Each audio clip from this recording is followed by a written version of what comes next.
જિલ્લાના ચુડા પોલીસ મથકમાં ફરજ બજાવતા પોલીસકર્મી રાજેશભાઈ મીઠાપરાએ અગમ્ય કારણસર ઝેરી દવા ગટગટાવી લેતા મોત નીપજ્યું હતું। પ્રાપ્ત માહિતી મુજબ રાજેશભાઈ મીઠાપરાએ અગમ્ય કારણસર ગોખરવાડાની સીમમાં ઝેરી ગટગટાવી હતી। ટૂંકી સારવાર બાદ સુરેન્દ્રનગર મેડિકલ કોલેજ હોસ્પિટલ ખાતે સારવાર દરમિયાન મોત નીપજ્યું હતું।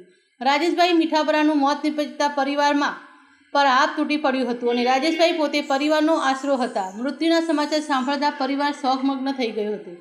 રાજેશભાઈ મીઠાપરાની અંતિમ યાત્રા મોટી સંખ્યામાં લોકો જોડાયા હતા અને અશ્રુભીની આંખે અગ્નિદાન આપવા માટે આવ્યા હતા।